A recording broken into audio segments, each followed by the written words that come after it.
Hello friends, today we are going to discuss about exam related stress and how to cope up with such stresses in our life. Friends, India में generally first to tenth जितने exam होते हैं उनको हम उतनी गंभीरता से नहीं लेते हैं जितने कि जो हमारे बोर्ड का एसएसएलसी का एग्जाम होता है।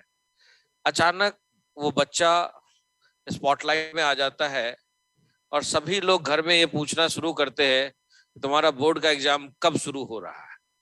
यहीं से शुरू होता है एग्जाम स्ट्रेस।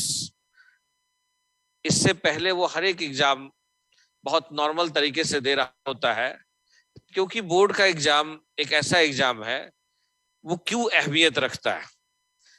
ऐसी कुछ वजूहात है जिसकी वजह से बोर्ड के एग्जाम अहमियत रखते हैं एसएसएलसी के। पहला, अगर आप हायर स्टडी के लिए जाना चाहते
स्टार्ट।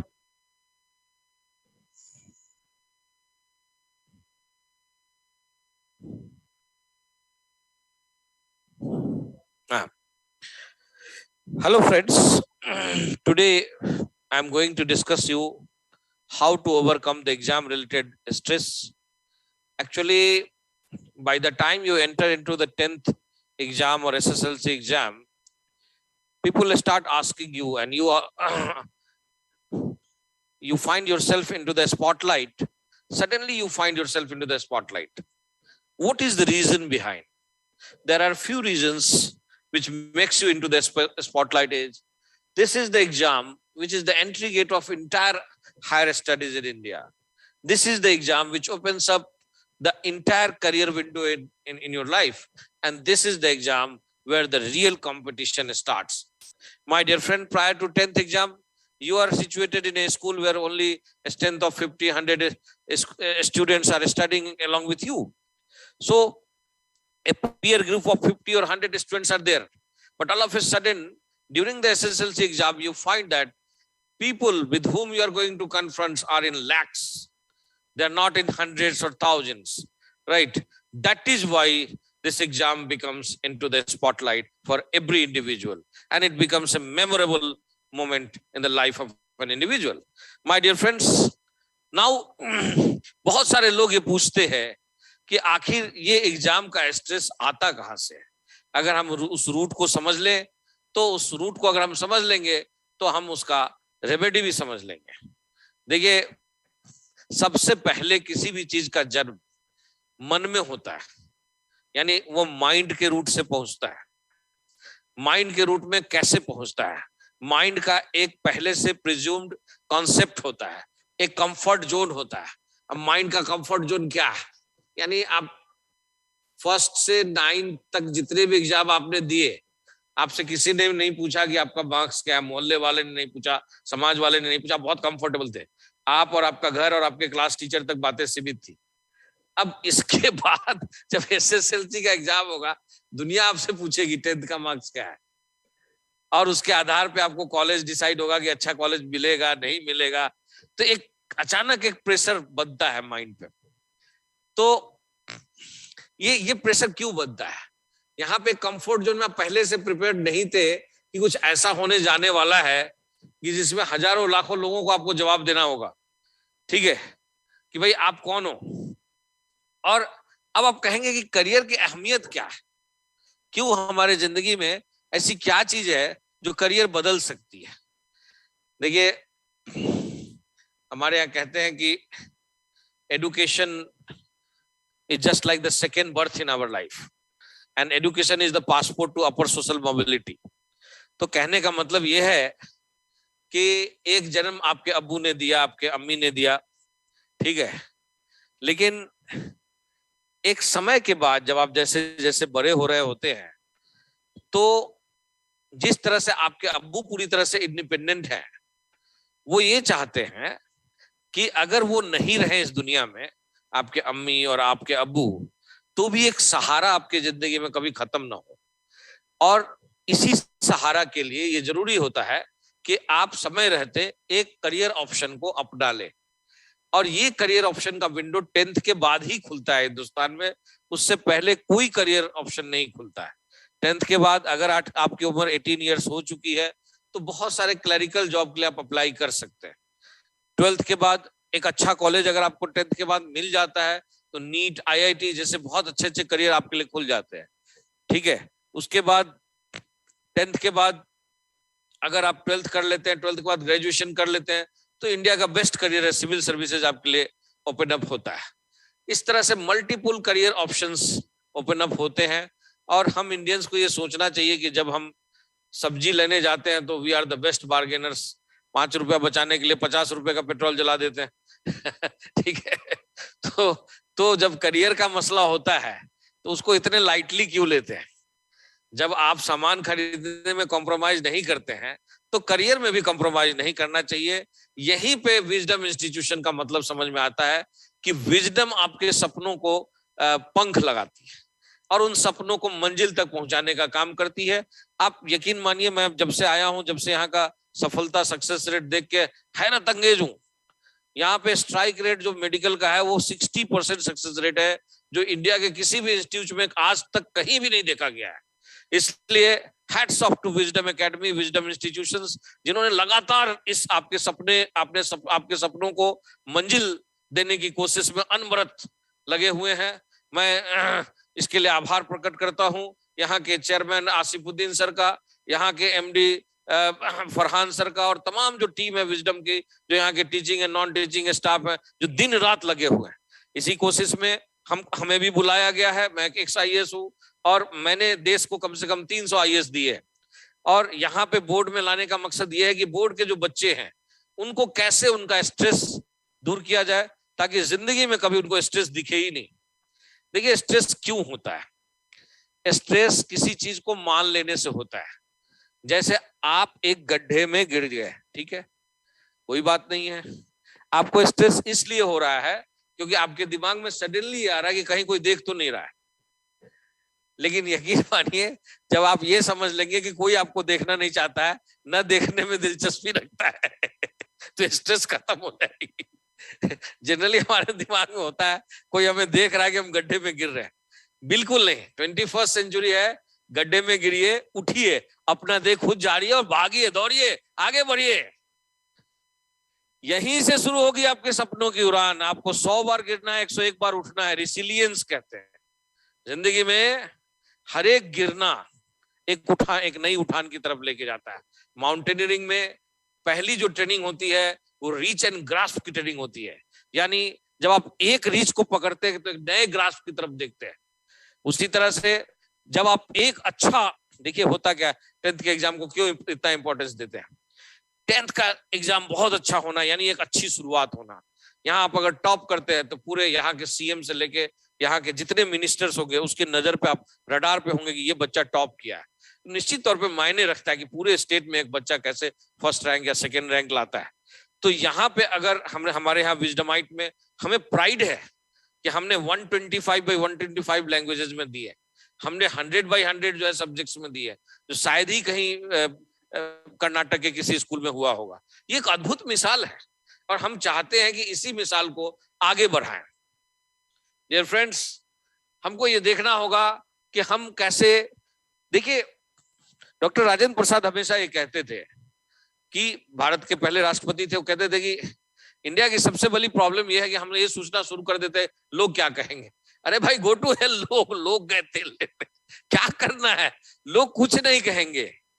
आप यकीन मानिए, आप अगर कुछ नहीं पढ़ते और टॉप कर जाते हैं तो लोग कहेंगे देखो क्या क्या कमाल का बच्चा है, ठीक है। बहुत पढ़ते हैं, फेल कर जाते हैं, लोग कहेंगे अरे बेकार है, कभी पढ़ता उड़ता नहीं होगा। तो कहने का मतलब है, लोग ये नहीं देखते हैं कि आपके अंदर की गुणवत्ता क्या है। देखिए 20वीं शताब्दी में गुड और बैड चलता था। 21st century is the century when good and bad are not working. You need to think about what works and what doesn't work. क्या वर्क करता है और क्या वर्क नहीं करता है। साइकोलॉजिकली कोई अगर देख भी लेता है, कोई नहीं देखता, कोई फर्क नहीं पड़ता आपकी जिंदगी में। इस भ्रम से निकल जाइए, कौन क्या कहता है। दुनिया, आप अच्छे रहेंगे तभी कहेंगे, बुरे रहेंगे तभी कहेंगे। जैसे इस भ्रम से आप निकलिएगा तो आपने मन की सुनिएगा, अपने अंतरात्मा की सुनिएगा, और वो आपको सही मिसाल बताएंगे कि आपको करना क्या चाहिए एक्चुअल में जिंदगी में। डियर फ्रेंड्स, जो सबसे बड़ी बात है, लोग कहते हैं कि भाई मुझे 4-5 बड़ी समस्याएं आती है परीक्षा देने वक्त। पहला, अब तेरा क्या होगा रे कालिया। अब तेरा क्या होगा।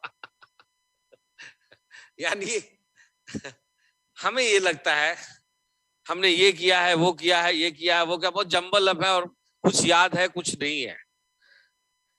यकीन मानिए, ये केवल आपकी स्थिति नहीं है, जो बच्चे टॉप करते हैं उनकी भी मनोस्थिति यही रहती है। तो फिर वो इसी स्थिति में टॉप कैसे कर जाते हैं? क्योंकि वो समझते हैं कि अगर क्वेश्चन टफ आएगा तो सबके लिए टफ आएगा, आसान आएगा तो सबके लिए आसान आएगा, इसलिए घबराने की कोई बात नहीं। अब जो दूसरी बात है कि आपने पहले क्या किया है। सपोज कीजिए कि पहले आपने, मान लीजिए कि आपका सोशल स्टडी है, साइंस है, इंग्लिश है, लैंग्वेज है। आपको लगता है कि सोशल आपने ठीक कर लिया, साइंस अच्छा नहीं हुआ, इंग्लिश अच्छा नहीं हुआ, लैंग्वेज अच्छा नहीं हुआ, या लैंग्वेज किसी का ठीक हो गया, किसी का ये ठीक हो गया, किसी का ये ठीक हो गया, किसी का ये ठीक हो गया। अब सवाल ये उठता है क्या करें, क्योंकि 28 को एग्जाम है। आज जब मैं आपसे बात कर रहा हूं ऑलरेडी आपके पास बहुत गिनती के दिन बच रहे हैं। इस समय में आप टेक्स्ट बुक नहीं पढ़ सकते। क्या पढ़ेंगे आप? हैंड रिटन नोट्स जो आप बनाए हैं वही पढ़ सकते हैं। हैंड रिटन नोट्स एक टेक्स्ट बुक बनाने में सालों लगते हैं। हैंड रिटन नोट्स का सबसे बड़ा फायदा होता है एक दिन में पूरे 1 साल का रिवीजन हो सकता है। आप चाहें तो अपने हैंड रिटन नोट को 2 या 3 बार जरूर पढ़ें।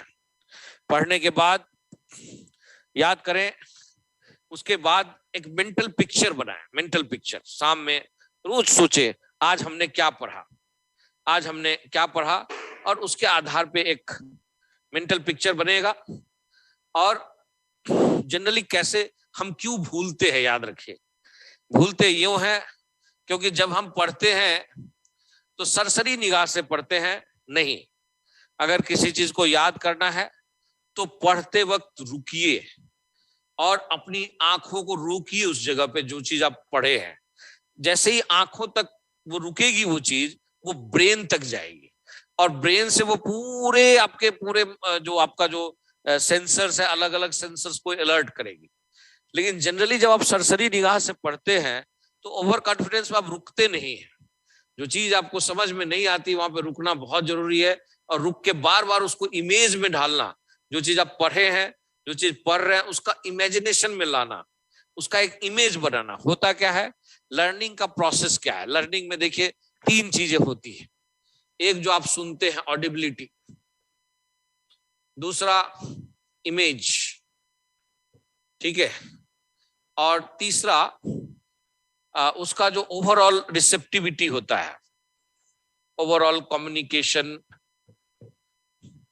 एंड रिसेप्टिविटी, ठीक है। जनरली जब हम पढ़ते हैं किसी चीज को तो नहीं ठीक से सुनने की वजह से उसकी इमेज सही नहीं बनती है और ओवरऑल कम्युनिकेशन जो है वो खराब हो जाता है। इसलिए किसी चीज को ठीक से सुनना, बहुत गौर से सुनना, उस पर ठहरना, उसके बारे में सोचना और उसकी एक इमेज बनाना। जैसी एक इमेज बनेगी तो वो एक लॉन्ग टर्म मेमोरी में चली जाएगी, ठीक है। जैसे सपोज कीजिए कि एक बहुत सारा लाइन देता हूं, तुनहुआन, करा, पूची, मीरन, कासगन, खोटन, यारकंद, बैक्टीरिया, टैक्सिला। अब मैं कहता हूं ये सिल्क रूट है, अब मुझे याद नहीं रहती है, मैं क्या करूं? ठीक है, एक बड़ा नाम है, तुनवान, करा, कुची, मीरन, कासगन, खोटन, यारकन, बैक्टीरिया, बहुत मुश्किल है याद रखना। तो पहले हम क्या करेंगे, सबका एक पहला लेटर लेंगे, टी, के, एम, के, बस 6 तक लेंगे, 6 के बाद नहीं लेंगे। 3 को कोशिश करेंगे याद करने का, यारकन, बैक्टीरिया एंड टक्सिल। अब जैसे ही टीके के एमके के लिया, हो सकता है एग्जाम में याद ना रहे, वो जरूरी नहीं है। इसको और मजेदार बनाएंगे, इसको कहेंगे तुक्का मुक्की। तुक्का मुक्की, सिल्क रूट में बहुत धक्का मुक्की, तुक्का मुक्की। तो अब ये जो सिल्क रूट है मुझे याद रखना है, तो यहाँ पे हमने तुक्का मुक्की, धक्का मुक्की जैसे चीजों को याद उससे कनेक्ट किया, तो तुक्का मुक्की मुझे याद रहेगा। अब जैसे ही हम चूंकि 5-6 बार लिख लेंगे इसको, तो टी, टिनुफान याद रहेगा, के, करा, कुची याद रहेगा। तो 6-7 बार लिखने की कोशिश। पढ़ने में हमेशा ध्यान रखिए, लिखना बहुत जरूरी होता है। लोग अक्सर कहते हैं कि याद क्यों नहीं आता है, केवल पढ़ते पढ़ते सो जाएंगे, जिंदगी में कभी याद नहीं होगा।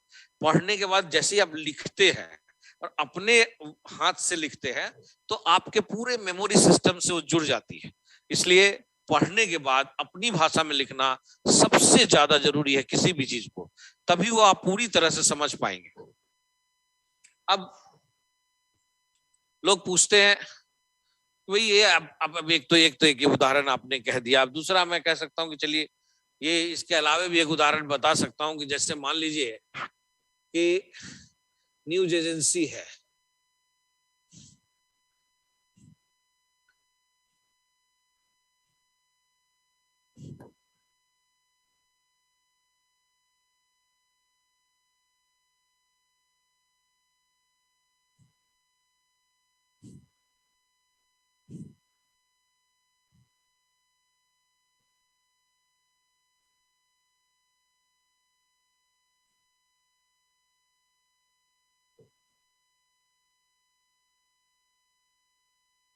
मैं कहता हूँ 4 न्यूज एजेंसी है जी, इसको मुझे याद रखना है, ऑर्डर में याद रखना है, या ऑर्डर है मुझे कुछ नहीं, RAFU। जब आपका कभी कभी बचपन में मिडिल क्लास फैमिली में पैंट फट जाता है तो लोग उसको रफू करते हैं तो देखिए अब आपको कहीं से भी कनेक्टिविटी मिल रही है। देखिए लर्निंग की पहली प्रोसेस है कनेक्टिविटी। आप कैसे चीजों को कनेक्ट करते हैं, जैसे ही आप कनेक्ट करेंगे वो आपसे जुड़ेगा, जुड़ेगा आपके हार्ट में जाएगा। देखिए मसला ही यही है कि मेमोरी में माइंड से हार्ट तक चीजों को लेके जाना है, इसलिए कहते हैं get by heart. Get by heart कब होगा? जब आपकी कनेक्टिविटी होगी, जब वो देखिए वो एक एलियन चीज है, वो उस एलियन चीज को आप देखिए, लर्निंग का मतलब है अननोन टूल से नोन टूल को कैच करना। तो जो नोन आपके पास जो नोन टूल है उससे अननोन टूल तक जाना है आपको, तो वहां तक आप कैसे जाएंगे? तो जब तक उसको नोन जोन में नहीं लाएंगे तब तक वहां तक जाना मुश्किल है।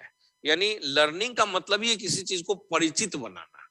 और किसी चीज से आजकल दिक्कत क्या है, हमारे समाज में इतनी घृणा बढ़ गई है कि कोई किसी से परिचय नहीं करना चाहता है। यही वजह है कि हम अपने अध्ययन से भी नफरत करने लगे। नहीं, समाज है, समाज जुड़ने की चीज है, समाज से जुड़िए, लोगों से जुड़िए, मिलिए और परिचय बढ़ाइए। जितना परिचय बढ़ेगा उतना ही आपका संबंध गहरा होगा और उतना ही आप लोगों तक, लोगों के दिलों तक पहुंचेंगे। इसलिए मैं कहता हूं कि आप किसी लर्निंग का मतलब ही है अपने परिचित टूल से अपरिचित टूल तक बढ़ना, और वहां आप कैसे उस चीज को पहचानेंगे। जैसे पहले के जमाने में आप देखेंगे कि एक मेटाफर होता था, मेटाफर बहुत होता था जब कैमरा नहीं होता था। तो कहे कि भैया पूछे कि भाई, लड़की की मम्मी पूछ रही है डैडी से कि लड़का कैसा है, तो बोले फेस जो है थोड़ा थोड़ा देखने में शाहरुख खान जैसा है, और जो बॉडी है वो समझ लीजिए हाइट वाइट अमिताभ बच्चन जैसी है, या कह दिए कि देखिए उसका, तो उससे एक इमेज बन जाता है। जो तो यहाँ भी आप मेटाफर क्या होता है कि वो नोन से अननोन टूल को कैच करने की आर्ट। पूरी जिंदगी, पूरी लर्निंग यही है कि हम अपने नोन जो चीजें हैं उससे कैसे अननोन चीजों तक जाए। इसका कोई एंड नहीं है, क्योंकि जैसे जैसे अंधेरा छटेगा वैसे वैसे रोशनी आएगी। डियर फ्रेंड्स, जो सबसे बड़ी जो बात है जो मैं यहाँ कहना चाहता हूं कि लर्निंग के लिए सबसे पहली जो जरूरत है, अपने आप को चार्ज रखना, फुल्ली पॉजिटिवली चार्ज रखना। बोर्ड के एग्जाम के समय किसी भी नेगेटिव आदमी से नहीं मिले, किसी भी नेगेटिव, गौर कीजिए कुछ बातें मैं बता रहा हूं, इन दिनों में अगर आप नेगेटिव आदमियों से मिलेंगे तो शायद आपका परीक्षा बहुत खराब हो जाएगा। केवल वैसे लोगों से मिलें जो आपका मनोबल थोड़ा ऊंचा करके रखना चाहते हैं। ऐसे समय में ना तो किसी नेगेटिव लोगों से मिलने की जरूरत है, ना किसी रिश्तेदारों से मिलने की जरूरत है, और आपको काम करना है what works and what doesn't work. देखिए जिस तरह से आपने पढ़ा है उस तरह से लाखों लोगों ने पढ़ा होगा, ठीक है, लेकिन उनमें से कुछ ही होंगे जो टॉप करेंगे। वो कौन लोग होंगे? निश्चित तौर पे उनका, वो वही पढ़ते हैं जो आप पढ़ते हैं, वही सिलेबस उनका भी है जो आपका है। तो फिर फर्क क्या है? फर्क ये है वो उन्हीं चीजों को थोड़े अलग तरीके से करते हैं, ताकि चूंकि वो चीजों को कनेक्ट करके रखते हैं, जोड़ करके रखते हैं, आप उन चीजों को बिखेर के रखते हैं। नहीं, जोड़िए, बिखेरिए मत, और मोहब्बत करिए। दुनिया में नफरत करने से कुछ भी हासिल नहीं होगा। Learning is an art of love. How you love your material, study material, how you love your books, how you love the things you surrounding, your mother, your father. ठीक है, दुनिया में जैसे आप इस करना समझ जाइएगा, वैसे ही लर्निंग का इंपॉर्टेंस समझ जाइएगा। क्योंकि लर्निंग क्या है? एक अपरिचित आदमी को से परिचित आदमी के जोड़ने की कला है। तो एक परिचित आदमी से अपरिचित आदमी को एक ही आर्ट है जोड़ने का, that is the art of love. तो आप कैसे उस आर्ट से उस चीज को जोड़ेंगे, और जो ही कनेक्ट होगा उसमें कुछ हंसी के, कुछ ह्यूमर डालिए, कुछ चीजें कनेक्टिविटी के डालिए, निश्चित तौर पे याद रहेगा। लोग मुझसे पूछते हैं कि कितनी देर पढ़ना चाहिए। मैं आपको बताऊं, 45 मिनट एट स्टेज पढ़ना मोर देन इनफ है। 45 मिनट से 1 मिनट भी इधर मत बढ़िए, और आंखों को थोड़ा उसी समय पानी डालिए। 45 मिनट्स के बाद एक वॉक करिए 15 मिनट, फिर बैठ जाइए 45 मिनट, नो प्रॉब्लम। एक स्टेज 45 मिनट से ज्यादा नहीं पढ़ना है। लोग पूछते हैं मेमोरी के लिए क्या फॉर्मूला है। जैसे ही कोई चीज पढ़ा, उसके बारे में सोचिए कि देखिए होता क्या है। एक चीज है कि आपने रीड किया, दूसरी चीज है आपने राइट किया, और तीसरी चीज है आपने अंडरस्टैंड किया। जब आप रीड किया, यहां आपका माइंड लगा, राइट किया, यहां आपका बॉडी लगा, जहां अंडरस्टैंड किया, यहां आपका सोल लगा। ठीक है, तो किस तरह से कोई चीज माइंड से सोल तक पहुंचेगा, यही ट्रांसफॉर्मेशन जो है वो लर्निंग का प्रोसेस है। जिस दिन आप समझ गए, इसी को कहते हैं cracking the codes, cracking the codes. ठीक है, तो बार बार पढ़ने की जरूरत नहीं पड़ेगी। जिस दिन आप किसी चीज को अच्छे से समझ गए, उसको बार बार पढ़ने की जरूरत नहीं पड़ेगी। अगर बार बार जरूरत पड़ रही है, निश्चित तौर पे आप उस चीज को नहीं समझ पाए, इसमें कहीं कोई दो राय नहीं है। और एक और जो बेईमानी हम सभी करते हैं कि अब हम 10th में चले गए तो 9th की चीजें क्यों पढ़े, 6th की चीजें क्यों पढ़े, 7th की चीजें क्यों पढ़े। यकीन मानिए, आप ग्रेजुएशन कर जाएंगे, उसके बाद जो देश का या दुनिया का जो सबसे बड़ा एग्जाम होगा, उस सब में आपको 6th, 7th और 8th की चीजें काम आएंगी। आप कहेंगे क्या काम आएगा? मेंटल एबिलिटी, मैथ्स, एरिथमेटिक्स, जो आप 6, 7 में पढ़े, वो यूपीएससी के एग्जाम में काम लगता है, वो जीमेट के एग्जाम में काम लगता है, दुनिया के जितने बड़े एग्जाम है सब में वो काम लगता है। इसलिए ये सोचना कि 6ठी क्लास बहुत छोटी है, मैं तो 10वीं में आ गया, मेरा तो बहुत हाइट बढ़ गया, अब तो अब मैं 6ठी की चीज क्यों पढूं, नहीं।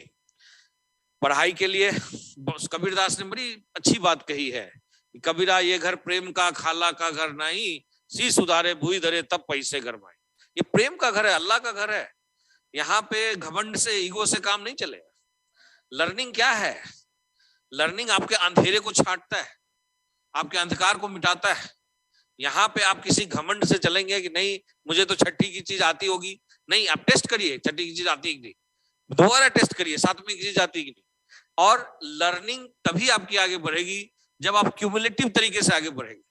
आप केवल ये सोचेंगे कि नहीं हम 7वीं पढ़ लिए, अब 6ठी की क्या जरूरत है, कभी आप नहीं पढ़ पाएंगे। एक और बात है जो मैं आपसे कहना चाहता हूं। अब आप कहेंगे कि भाई रीडिंग, राइटिंग, अंडरस्टैंडिंग क्या है, तरीका क्या है जिससे आपकी मेमोरी आपकी बढ़ जाए। मेमोरी बूस्टर टेक्निक क्या है, आज मैं आपको मंत्र बताता हूँ। कभी कोई चीज, मान लीजिए कि एक चैप्टर है, मैं पढ़ रहा हूं न्यूटन्स लॉ, अब उसको पढ़ने में आप लगाइए लगभग 45 मिनट्स, लिखने में लगाइए आप उसको, जो आप पढ़े हैं उसको लिखने में आप लगाइए 2 × 45, और समझने में लगाइए आप 3 × 45। यहां होता क्या है, हमारी प्रायोरिटी बदल जाती है।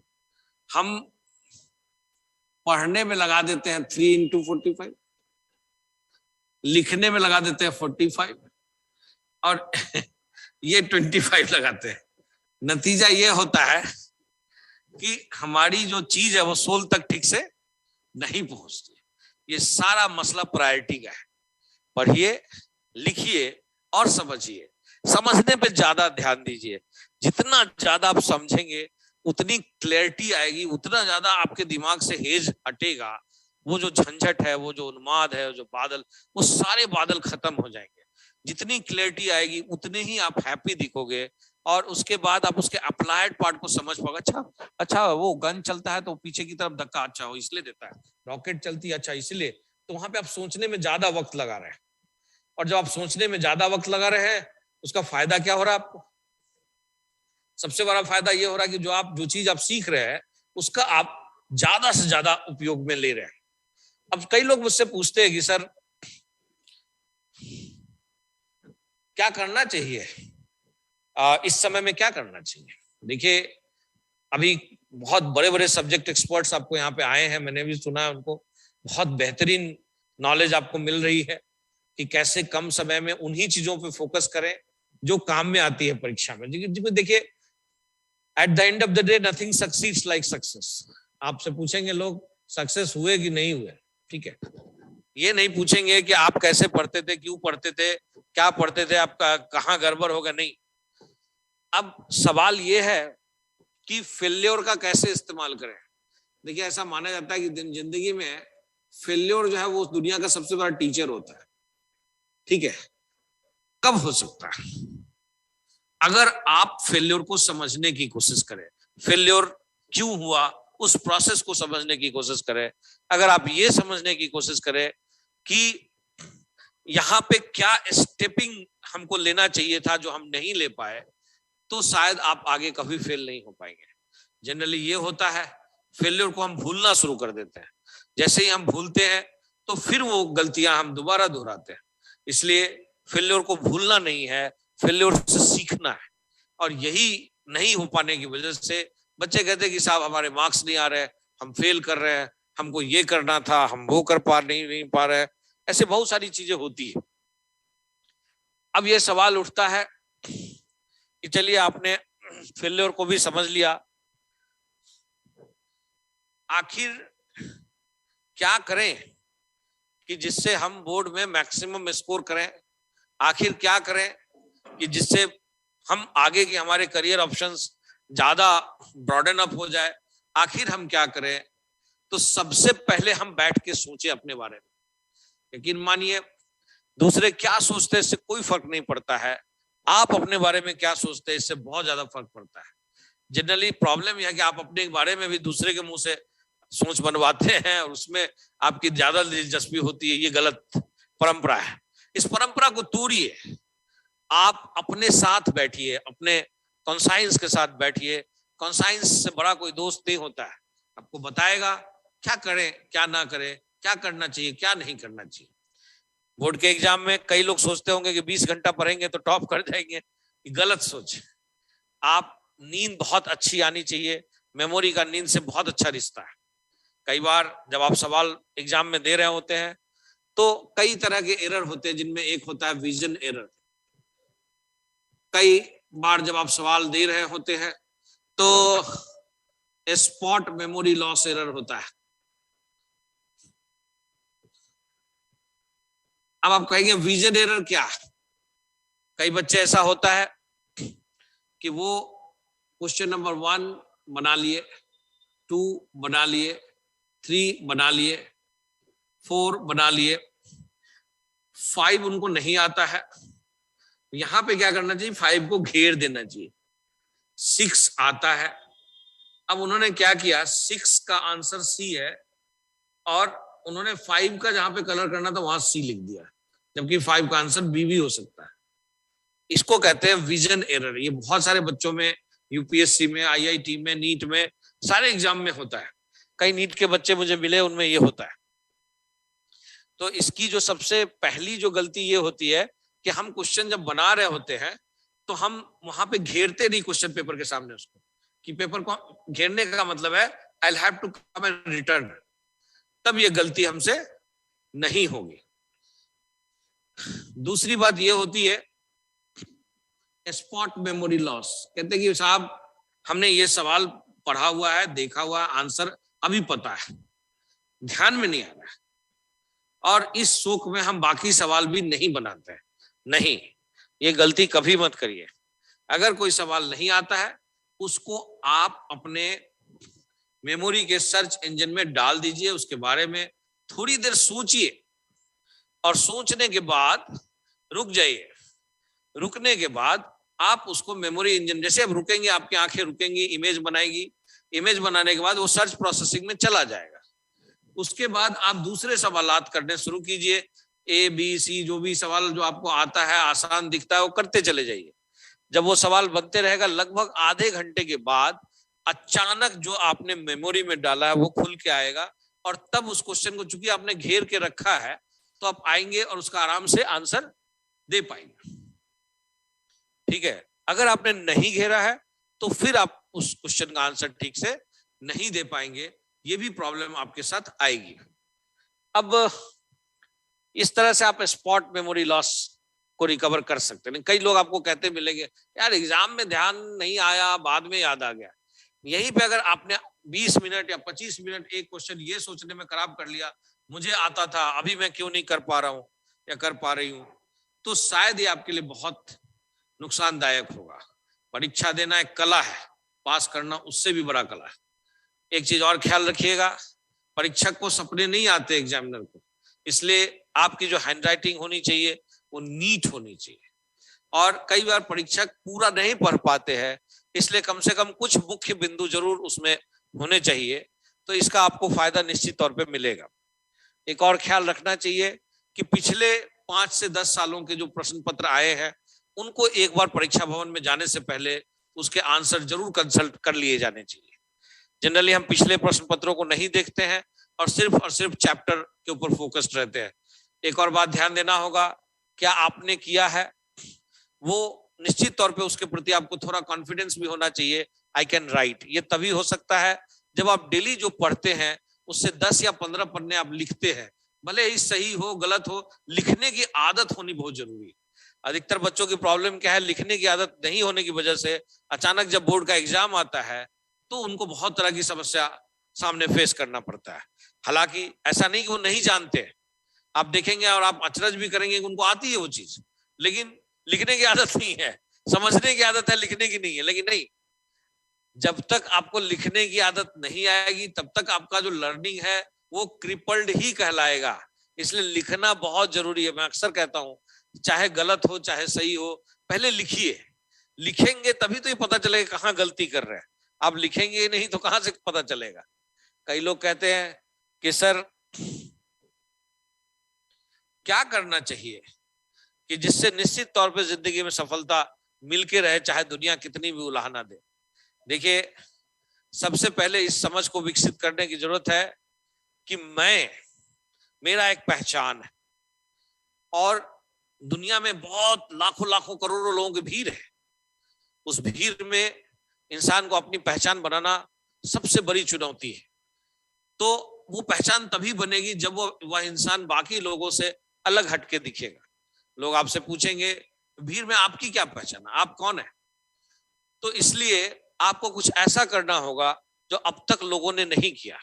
एक उदाहरण के तौर पे मैं आपको बताना चाहता हूं कि अरुणिमा सिन्हा ट्रेन से गिर गई, पैर कट गए और काफी कम उम्र थी उनकी। लोगों ने पूछा कि अब आपका क्या सोच है। उन्होंने कहा कि मैं वो करना चाहती हूँ जो आज तक किसी एम्प्यूटेड गर्ल ने नहीं किया, जिसके पांव कटे हुए हैं। मैंने कहा आप क्या करना चाहती है? मैं माउंट एवरेस्ट पे चढ़ना चाहती हूँ। अरे मैडम मजाक कर रही हैं आप, ये संभव है क्या? अच्छे अच्छे हाथ पैर वाले की सांस फूल जाते हैं माउंट एवरेस्ट पे जाने में। हजारों लोग मर चुके हैं उस अभियान में जो अच्छे हाथ पांव वाले। आप एम्प्यूटेड पैर से कैसे चढ़ पाएंगी? तो कहा मैं करके दिखाऊंगी। और जब ये हो सकता है तो आप ये सोचिए कि अल्लाह ताला ने आपको कितनी अच्छी जिंदगी दी है कि अरुणिमा सिन्हा जब माउंट एवरेस्ट पे चढ़ सकती है तो क्या नहीं हो सकता है। आप ये सोच के देखिए कि आपके जिंदगी में आपको हाथ है, पांव है, दिमाग है, सब कुछ। ईरा सिंगला 2015 में पूरे सिविल सर्विसेज एग्जाम में टॉप करते हैं, जबकि पूरा शरीर विकलांग है। और इसी ईरा सिंगला को 4 साल पहले जब उनका सिलेक्शन IRS में हुआ तो इस वजह से नहीं लिया जा रहा था कि उनके पूरे बॉडी में 85% से अधिक हैंडीकैप था। उन्होंने इसी चीज को एक चैलेंज के तौर और उसी 85% वीकनेस के साथ पूरे ऑल इंडिया में टॉप करके दिखा। उम्मुल खैर कई हड्डियां टूट चुकी थी, परिस्थिति इतनी खराब थी कि झुग्गी झोपड़ी में जाके क्लास लेती थी और वैसी परिस्थितियों में उन्होंने सिविल सेवा क्वालिफाई करके दिखाया। तो जब ये हो सकता है तो क्या नहीं हो सकता है। आप के अब्बू हैं, आपके अम्मी हैं, आपको खाना मिल रहा है, आपको पीना मिल रहा है, आपके सारे अंग काम कर रहे हैं, उसके बाद भी आप अपनी मजबूरियां गिनाएंगे तो निश्चित तौर पे आपसे बड़ा कावर्ड कोई नहीं। आप ये समझिए कि अंग्रेजी में कहावत है कि winners never blame and blamers never win. हमें जिंदगी में कभी किसी को ब्लेम नहीं करना चाहिए अगर हमें सफलता चाहिए। इसी के साथ मैं अपनी बात को समाप्त करना चाहूंगा। Thank you very much.